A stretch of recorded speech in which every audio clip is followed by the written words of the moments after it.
Bapak Ibu Saudara, saya mau bicara tentang pengharapan Kristen.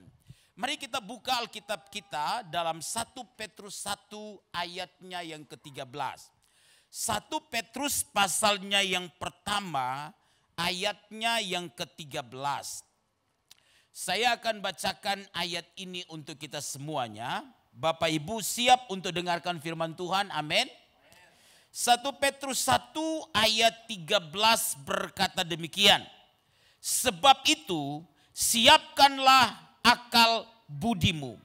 Waspadalah dan letakkanlah pengharapanmu seluruhnya atas kasih karunia yang dianugerahkan kepadamu pada waktu penyataan Yesus Kristus. Perhatikan baik-baik saudara, kita berkata, sebab itu siapkanlah akal budimu. Waspadalah dan letakkanlah pengharapanmu seluruhnya atas kasih karunia yang dianugerahkan kepadamu pada waktu penyataan Yesus Kristus. Saudara-saudara, waktu kita bicara tentang pengharapan, kadangkala pengharapan itu suka dimaknai dengan sebuah angan-angan. Waktu seseorang ditanya apa yang menjadi pengharapanmu, maka seringkali itu diidentikan dengan sebuah angan-angan. Ada satu pemikiran dalam benak banyak orang Kristen bahwa begini, kalau mereka punya pengharapan kepada Tuhan, maka mereka cenderung untuk berdiam diri, cenderung untuk menanti, cenderung untuk bersikap pasif, dan berharap bahwa Tuhan akan mengubah satu keadaan. Sehingga orang Kristen seringkali berpikir bahwa pengharapan itu cukup dengan berdiam diri. Karena memang kadangkala juga kita memahami Alkitab berkata bahwa kita diminta untuk berdiam. Kemudian Allah akan bertindak. Allah akan bertindak untuk mengalahkan setiap musuh saya dan saudara. Tapi sesungguhnya pengharapan yang seperti ini tidak sepenuhnya tepat. Memang ada saat di mana saya dan saudara harus berdoa. Ada saat di mana saya dan saudara harus berdiam diri dalam hidup ini. Dan kemudian menanti Tuhan berkarya dalam hidup kita semua. Tapi tidak sepenuhnya demikian. Saudara-saudara, kadangkala misalnya begini. Kita berharap untuk sehat. Kita berharap untuk tidak sakit. Kita berharap kalau boleh kita panjang umur. Tapi kita enggak melakukan upaya untuk mendukung hal tersebut. Tiap hari kita makan daging. Tiap hari kita makan jeroan. Tiap hari kita makan semua yang sifatnya high class, kira-kira begitu ya. Lalu ketika kita sakit, lalu kita berkata, bukankah Tuhan bisa menolong dan menyembuhkan? Kita berharap demikian. Tapi bukankah ini sesuatu yang keliru Bapak Ibu Saudara? Kita berharap kita berhasil dalam hidup ini. Kita berharap kita diberkati dalam hidup ini. Kita berharap kita bisa mencapai apa yang kita rindukan dalam hidup ini. Tapi kenyataannya kita tidak melakukan apa yang harusnya menjadi tanggung jawab saya dan saudara. Kita hanya menanti saja dan kita hanya berharap kalau boleh Tuhan layak dukun. Seperti melakukan simsalabim dan semua yang kita harapkan kemudian menjadi kenyataan. Kita berharap pada hal yang supernatural, hal yang supranatural dalam hidup kita. Tapi kita enggak tanggung jawab, kita enggak melakukan apa yang harus kita lakukan dalam hidup ini. Saudara-saudara, ini adalah sebuah pengharapan yang sangat keliru. Kalau misalnya kita ingin pergi ke satu tempat, katakanlah kita harus kemudian ngantri dalam waktu yang dalam jarak yang sangat panjang. Lalu kita berpikir pokoknya saya percaya, saya berdoa Tuhan pasti kasih nomor urut yang awal. Tapi kita datang terlambat dan kita masih berharap ada mujizat seperti itu yang Tuhan kerjakan kah? Padahal kita tahu antriannya panjang. Tapi kita berharap seperti membuka sebuah kartu dan berkata kayaknya ini tepat. Saudara-saudara, pengharapan Kristen tidak demikian. Pengharapan Kristen bukanlah sesuatu yang pasif. Natur dari pengharapan Kristen itu dibentuk oleh sebuah keuletan. Natur dari pengharapan Kristen menuntut sebuah tanggung jawab. Dibentuk dari sebuah ketabahan. Pengharapan Kristen tidaklah menghindari yang namanya persoalan. Pengharapan Kristen tidaklah menghindari yang namanya pergumulan hidup. Pengharapan Kristen justru akan berlomba menghadapi tantangan, menghadapi pergumulan, menghadapi penderitaan di tengah-tengah dunia yang kadangkala kita tahu tidak bersahabat. Tapi lewat itu semua kita dibentuk untuk semakin bertumbuh dalam keserupaan dengan Yesus. Amin. Pengharapan Kristen itu menuntut sebuah tanggung jawab dalam hidup saya dan saudara. Walaupun ada rasa kecewa, walaupun ada rasa sakit dalam hidup ini, namun pengharapan Kristen itu akan memampukan kita untuk berkata, aku telah mengampuni dia. Karena aku tahu di balik pengampunan ada pemulihan yang akan Tuhan kerjakan. Walaupun kita tahu ini enggak mengenakan, ini sesuatu yang mengecewakan, sesuatu yang melukai. Tapi pengharapan Kristen akan tetap berdiri dan berharap bahwa ada hal yang baik yang akan Tuhan kerjakan dari hal yang baik yang kita kerjakan dalam hidup ini. Saudara-saudara, kalau begitu pengharapan Kristen yang diajarkan oleh Alkitab dalam 1 Petrus 1 ayat 13 ini adalah pengharapan yang seperti apakah? Saya ingin sharing beberapa hal bagi kita semua. Yang pertama, pengharapan Kristen itu adalah pengharapan yang disertai dengan akal budi. Saudara perhatikan ya, Alkitab berkata begini dalam ayat 13. Sebab itu siapkanlah akal budimu. Saudara, Alkitab berkata siapkanlah akal budimu. Kalau saudara periksa dalam terjemahan King James Version itu disebut dengan wherefore gird up the loins of your mind. Karena itu begini, disebutkan begini dalam terjemahan Indonesianya. Sabukilah pinggang dari pikiranmu. Saudara-saudara, dalam ayat ini, Petrus mau menggambarkan kepada kita begini. Pikiran saya dan saudara, itu seperti sebuah pinggang. Seperti sebuah pinggang yang harus disabuki. Ketika Alkitab berkata, sabukilah pinggangmu, pikiranmu. Maka saudara, kata sabukilah atau siapkanlah ini, itu merupakan suatu kata yang menggambarkan tentang suatu persiapan secara fisik. Zaman dulu Bapak Ibu Saudara, ketika teks ini ditulis di wilayah Timur Tengah pada saat itu begini. Orang yang hendak melakukan sebuah pekerjaan, misalnya mereka akan ke sawah atau mereka akan berperang. Kalau Bapak Ibu lihat film-film zaman dulu, bajunya itu layak jubah, kira-kira begitu ya. Yang longgar kira-kira begitu. Maka begini, ketika mereka akan melakukan aktivitas tersebut, ya mereka harus mengikat jubah mereka yang panjang tersebut dan longgar tersebut supaya mereka bisa leluasa bergerak. Kira-kira begitu Bapak Ibu. Itu artinya sabukilah pikiranmu atau siapkanlah akal budimu. Saudara mesti ingat ketika Elia berupaya mendahului Ahab untuk pergi ke sebuah tempat yang bernama Yisrael. Maka 1 Raja-Raja 18 ayat 48 berkata Elia mengikat pinggangnya. Mengikat pinggangnya untuk mendahului Ahab. Alkitab mengajarkan kepada kita begini. Ikatlah pinggangmu agar supaya pelitamu tetap menyala.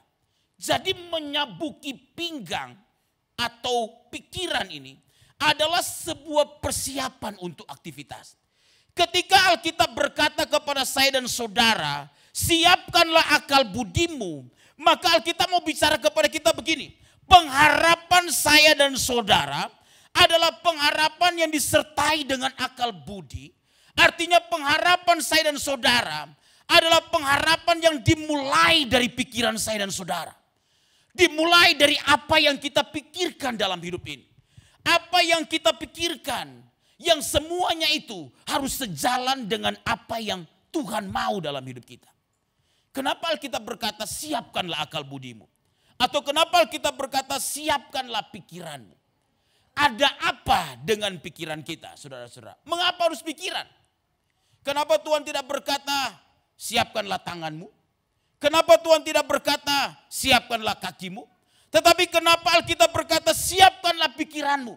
Mengapa dalam pengharapan itu pikiran sangat penting? Karena saudara-saudara yang pertama, pikiran saya dan saudara adalah medan peperangan. Amin. Di dalam pikiran saya dan saudara akan berkecamuk berbagai hal. Yang itu diolah dalam pikiran yang muncul dari hati. Karena itu Alkitab berkata, pikirkanlah perkara yang di atas dan bukan yang di bumi. Pikiran saya dan saudara ini adalah medan peperangan. Saudara-saudara, kadangkala kita berpikirkan begini ya. Jangan-jangan. Tuh lihat, pikiran kita ini jangan-jangan. Apalagi waktu COVID lagi naik-naik yang dulu ya. Sekarang kita bersyukur. Kadang-kala orang suka berpikir, kayaknya saya kloter berikut nih mau lewat. Jangan-jangan. Wah, pokoknya kita ini berlapis-lapis kiranya begitu. Bukan karena kita pingin sehat, tapi karena kita takut mati sebenarnya begitu ya. Karena pikiran kita ini sudah berkecamuk. Saudara-saudara, saya berada di Manado satu ketika dalam pelayanan. Kemudian saya mampir makan dalam suasana COVID. Lalu ya kita makan di makanan yang banyak haramnya. Kalau di Manado banyak haramnya. Kalau di sini mungkin banyak halalnya. Saudara-saudara, waktu saya bayar pakai uang. Kemudian kasirnya ambil uang itu dengan satu penjepit seperti ngambil kue gorengan. Dia ngambil uangnya, saudara-saudara. Terus dia buka ininya. Saya pikir rice cooker. Dia buka rice cooker itu. Ternyata air mendidih. Lalu dia rebus uang itu di situ. Dia rebus uang itu, dia tunggu sedikit. Saya perhatikan sampai bingung-bingung. Ngapain dia kayak gini?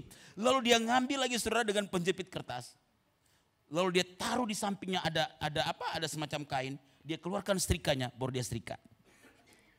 Sampai segitu loh saudara-saudara. Kenapa? Karena ketakutan. Mengapa pikiran yang harus kita sabuki, yang harus kita jaga? Karena pikiran saya dan saudara adalah medan peperangan. Kadang-kala kita suka berpikir jangan. Waktu suami kita telepon, "Ma, aku lagi rapat ya." Lalu kita berkata, "Rapat apa rapat?" Kira-kira begitu. Padahal suami kita tulus-tulus saja. Lalu waktu dia bilang, "Mah, aku kayaknya terlambat lagi di jalan." Lalu kita tanya, di jalan yang benar atau di jalan yang sesat? Karena pikiran kita selalu dipenuhi dengan hal-hal negatif. Waktu orang senyum kepada kita di gereja dan berkata, "Shalom, apa kabar?" Lalu kita berkata, di depan hanya dia senyum. Tapi di belakang, wah, dia ceritain gini. Saudara-saudara, mari belajarlah kita berpikir positif dalam hidup kita supaya pengharapan yang harusnya kita miliki dalam hidup ini tetap akan selalu ada dalam hidup saya dan saudara. Amin. Saudara-saudara, mengapa kita harus dipersiapkan pikiran kita? Karena memang pikiran kita ini seringkali tidak siap.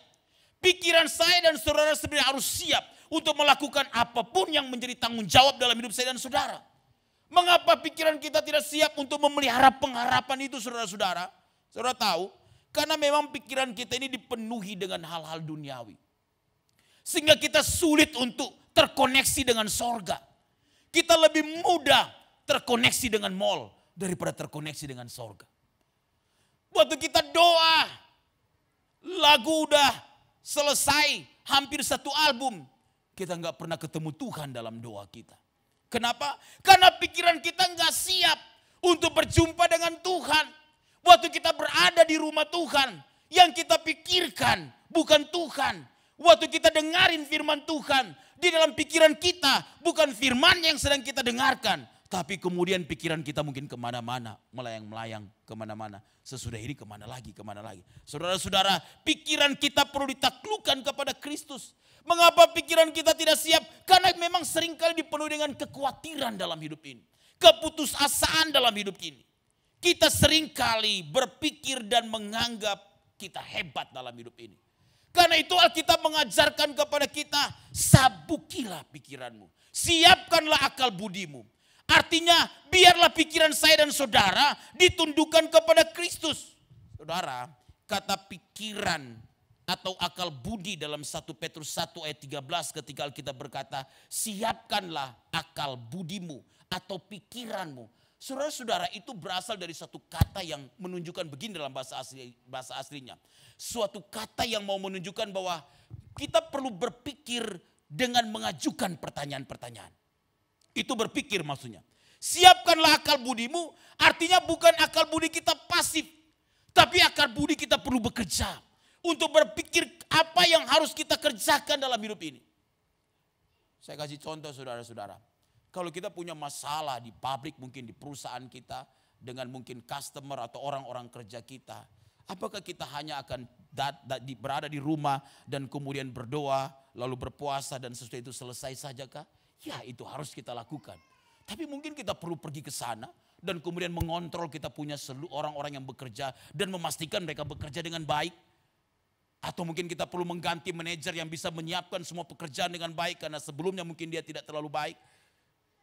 Itu artinya bahwa pikiran kita ini kita gunakan untuk berpikir hal-hal yang Tuhan mau dalam hidup saya dan saudara. Tuhan bisa berbicara apa saja dalam hidup saya dan saudara. Amin. Tuhan bisa menyatakan segala sesuatu yang terbaik dalam hidup saya dan saudara. Karena itulah pikiran saya dan saudara ini harus kita taklukkan dan tundukkan kepada Kristus. Yang kedua saudara-saudara, kalau begitu apa yang Alkitab katakan mengenai pengharapan Kristen ini? Yang kedua, pengharapan Kristen itu adalah pengharapan yang disertai kewaspadaan. Saudara lihat ayat yang ke-13 bagian B dikatakan begini. Siapkanlah akal budimu, lalu kata Alkitab apa? Waspadalah. Ini kayak Bang Napi, waspadalah, waspadalah. Kejahatan itu bukan karena ada niat, tapi katanya ada kesempatan. Kita baru dihebohkan, konon.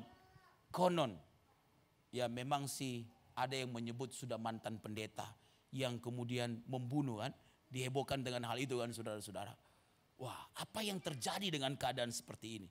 Saudara-saudara, pengharapan Kristen itu harus disertai dengan kewaspadaan. Alkitab berkata waspadalah. Kalau kita periksa King James Version itu artinya be sober. Waraslah. Waraslah. Atau New Internal Version yang lebih dekat dengan terjemahan aslinya menyebut dengan be self-control. Kuasailah dirimu. Jadi waktu Alkitab berkata waspadalah, maka dalam pengharapan orang Kristen itu artinya pikiran dia yang ditaruh pengharapan oleh Tuhan di dalam hidupnya tidaklah boleh dibawa kontrol emosi. Keputusan-keputusan yang kita ambil dalam pengharapan Kristen tidak boleh dikuasai semata-mata oleh perasaan kita. Amin. Tetapi biarkan Tuhan yang menuntunnya sedemikian rupa. Biarkan Tuhan yang mengaturnya sedemikian rupa. Perasaan orang percaya harus tunduk pada pikiran Kristus. Dan harus dikuasai oleh firman Allah. Karena itu Paulus berkata kepada kita begini. Hendaklah kamu menaruh pikiran dan perasaan yang terdapat dalam Kristus Yesus juga. Waspadalah, ini mengandung arti bahwa saya dan saudara tidak boleh dimabukkan oleh bujuk rayu dunia ini.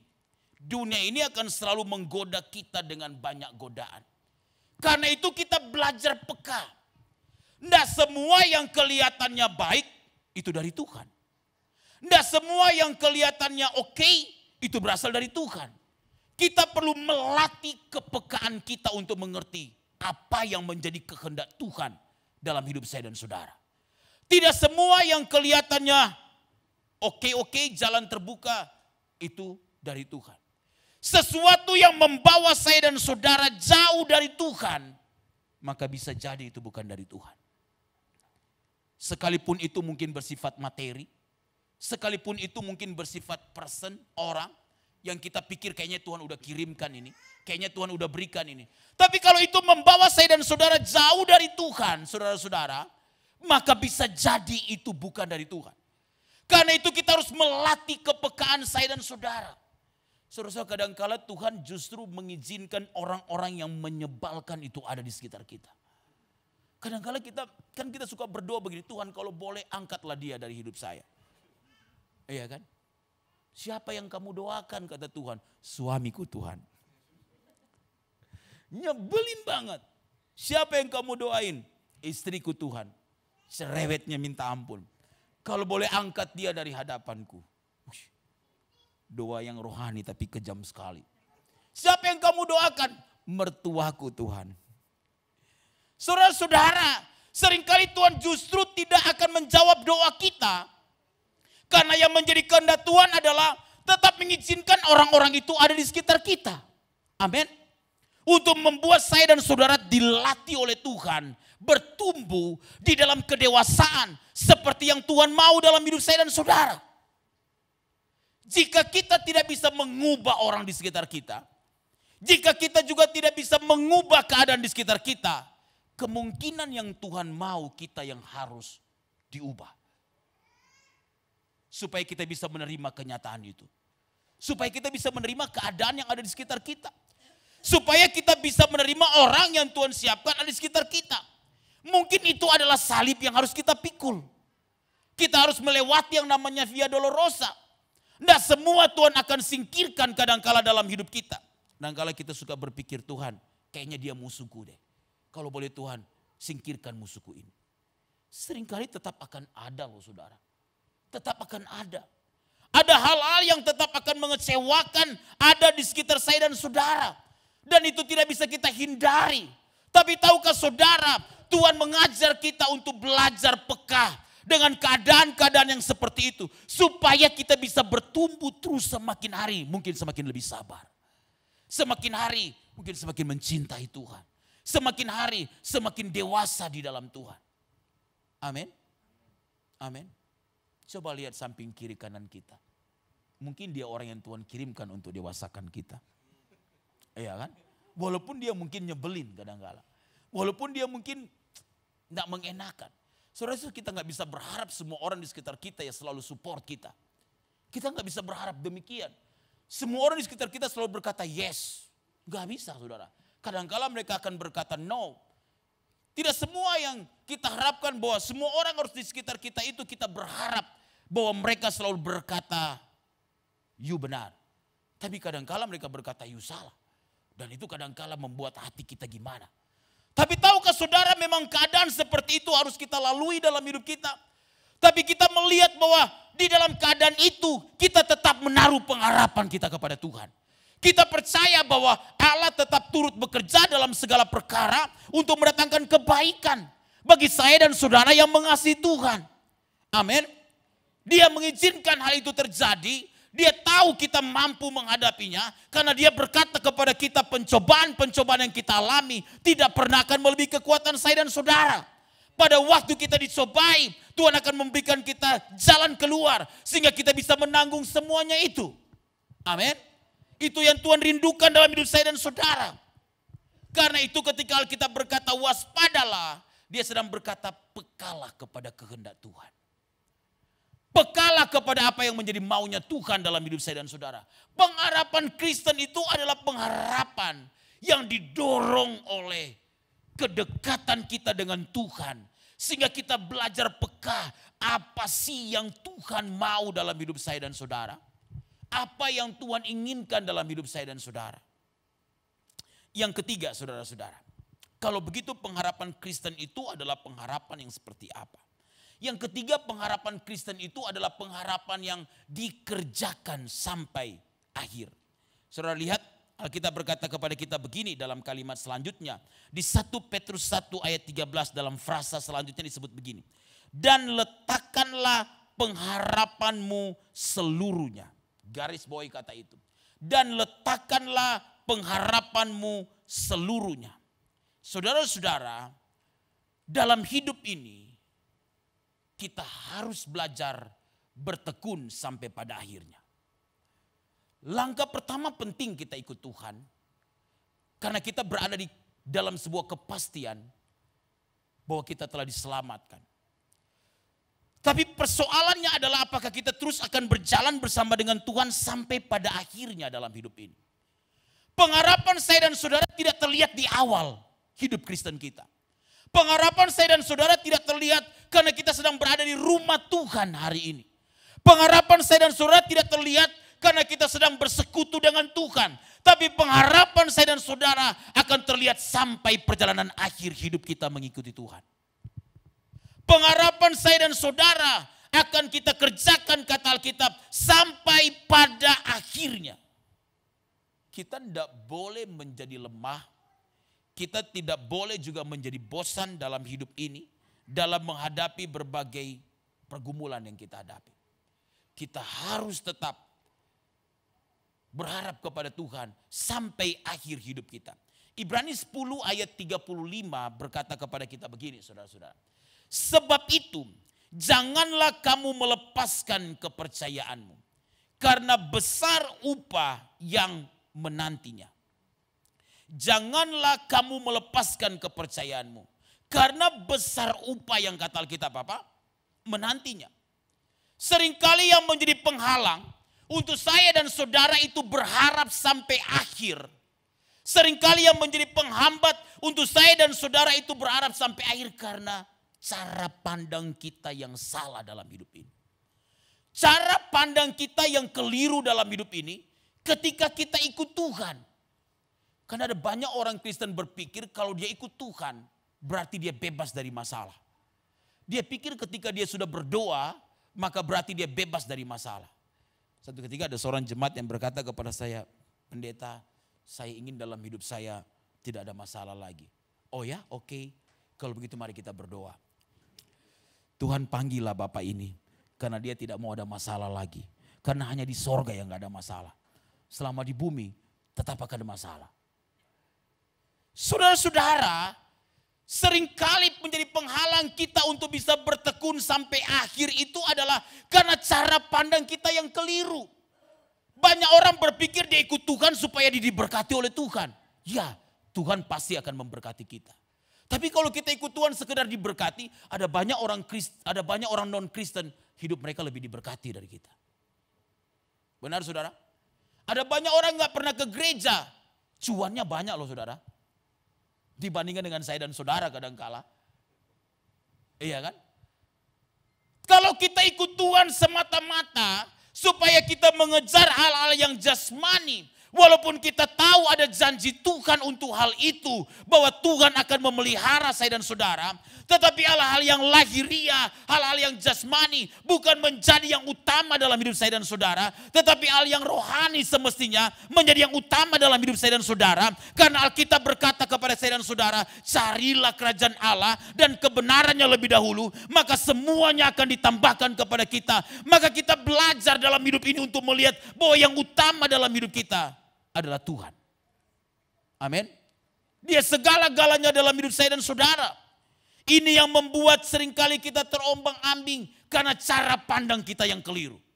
Di satu sisi kita ingin ikut Tuhan sungguh-sungguh. Tapi di sisi yang lain kita menenggelamkan diri kita di dalam berbagai perkara-perkara dunia yang akan membawa kita jauh dari Tuhan. Saudara-saudara, ini yang membuat pengharapan kita tidak kokoh dalam hidup kita. Mari kita ikut Tuhan dengan tulus. Amin. Mari kita ikut Tuhan dengan sungguh-sungguh. Satu ketika ada 4 orang wisatawan domestik saudara-saudara. Mereka itu ingin melihat keindahan Papua. Daerah yang konon begitu indah sekali. Lalu mereka naik helikopter. Waktu mereka naik helikopter, ada 3 orang pria dan 1 orang wanita. Tiba-tiba helikopternya bermasalah saudara-saudara. Waktu helikopternya bermasalah, wah mereka jatuh. Wah mereka pikir wah sudah habis ini. Syukur kepada Tuhan ada pohon yang besar di tebing yang curam itu yang bisa menahan helikopter mereka. Tapi persoalannya ternyata pohon ini tidak cukup kuat untuk menahan ke-4 orang ini bersama dengan helikopter tersebut. Lalu akhirnya mereka bercakap-cakap. Harus ada yang bersedia mengorbankan diri. Lalu mereka menatap satu dengan yang lain. Seorang bapak bersuara, jangan saya yang menjatuhkan diri ke bawah.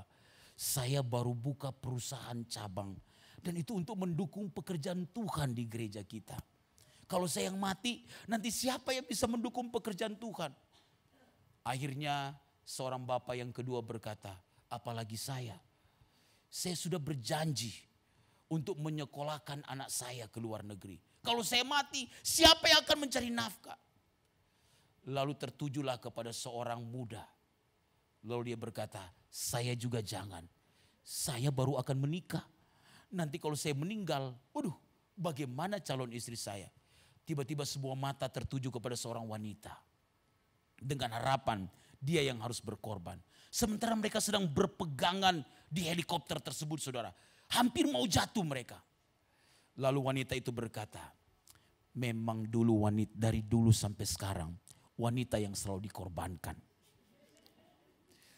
Wanita seperti burung di dalam sangkar, tidak bisa ngapa-ngapain. Siapapun yang salah, wanita selalu disalahkan. Lalu akhirnya dia mengucapkan kata-kata yang manis. Lalu dia berkata pada satu kesimpulan, kalau begitu saya yang akan menjatuhkan diri ke bawah. Wah, lalu ketiga orang pria dengan begitu sukacita, mereka bersemangat dan mereka bertepuk tangan semuanya. Karena mereka adalah pelayan-pelayan Tuhan. Mereka lupa mereka sedang menggantungkan diri di helikopter itu. Jatuhlah mereka ke bawah semua. Dan wanita itu berkata, yes, yes.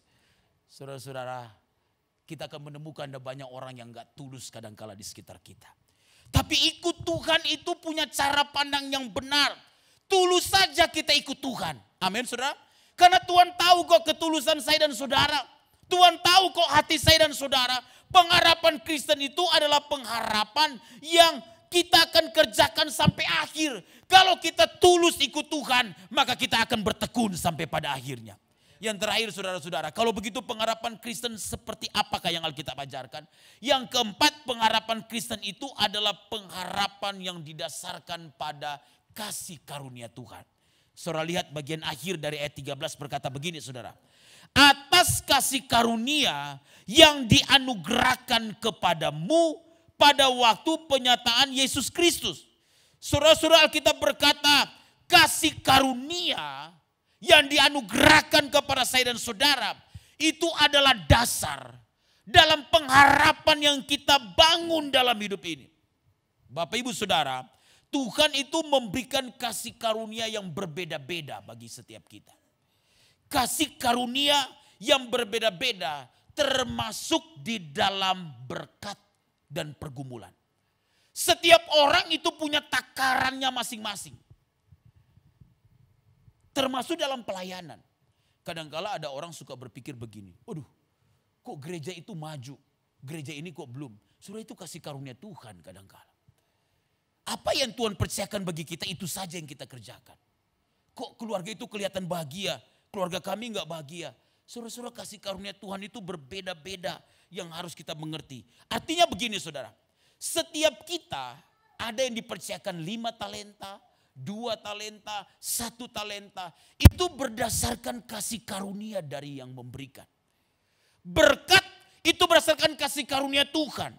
Masalah juga berdasarkan kasih karunia Tuhan. Kita nggak boleh iri hati dan melihat kayaknya dia senyum-senyum saja pendeta. Keluarga itu tiap datang ke gereja kok shalom senyum. Saudara nggak tahu hatinya menderita hanya karena dia senyum saja karena dia anak Tuhan. Jadi jangan berpikir kalau boleh saya mau jadi seperti dia. Jangan saudara. Saudara mungkin akan baru tahu bahwa wah ternyata pergumulannya lebih berat dari apa yang saudara alami. Karena itu kita nggak boleh membandingkan diri kita dengan orang lain. Kita nggak boleh membandingkan persoalan kita dengan orang lain yang punya masalah. Kita juga nggak boleh membandingkan berkat yang Tuhan percayakan bagi kita dengan orang lain. Kita harus belajar mensyukuri apa yang sudah Tuhan berikan dalam hidup saya dan saudara. Amin. Cukupkanlah diri kita dengan apa yang sudah Tuhan berikan bagi saya dan saudara. Bersyukur saja dengan semua yang Tuhan kerjakan dalam hidup saya dan saudara. Karena kasih karunia yang Tuhan berikan bagi kita itu berbeda. Bagi setiap orang. Takarannya berbeda-beda. Tapi kabar baiknya saya mau beritahu kepada saudara begini.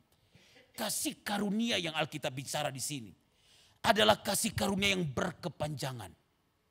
Adalah kasih karunia yang terus menerus. Adalah kasih karunia yang tidak pernah ada henti-hentinya. Adalah kasih karunia yang makin lama, makin besar kita terima dari Tuhan. Awalnya Tuhan berikan kasih karunia waktu kita percaya menerima Yesus sebagai Tuhan dan Juru Selamat pribadi kita.